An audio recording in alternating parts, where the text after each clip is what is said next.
क्या मेरा higher self ही highest self है?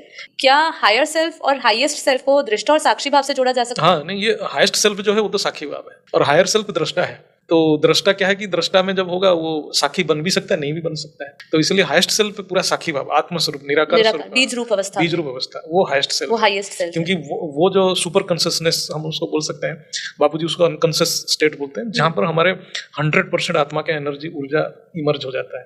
और हायर सेल्फ में हम लोअर सेल्फ से थोड़ा एनर्जी इमर्ज कर लेते हैं, हो जाए हम 2% 3% एनर्जी इमर्ज कर लेते हैं आत्मा का, लेकिन हाईएस्ट सेल्फ में 100% एनर्जी इमर्ज करते हैं। अव्यक्त स्वरूप जो बोलते हैं उसको हायर सेल्फ बोलेंगे, हाईएस्ट सेल्फ। अव्यक्त स्वरूप जो हम अव्यक्त स्वरूप का जो अभी अभ्यास कर रहे हैं, वो हायर सेल्फ। और हाईएस्ट सेल्फ में तो निराकारी बीज स्वरूप है, वो तो धरती के ऊपर किसी का उस अवस्था को प्राप्त करना, वो तो जैसे बापूजी ने अपने वीडियोस में कहा कि जैसे हम परम धाम से ऊपर जाते हैं तो फिर निराकारी रूप में हम ऊपर की ओर अपनी यात्रा करते हैं। तो ये कह सकते हैं कि वहां से फिर हमारा निराकारी शुरू होता है, उसमें भी अलग अलग स्तर पे, जैसे जैसे ऊपर की ओर जाता है, ऊपर के डायमेंशंस में जाता है, चेतना की शक्ति और बढ़ते बढ़ते महीनता आती जाती है, तो उस तरीके से शायद और विस्तार होता है।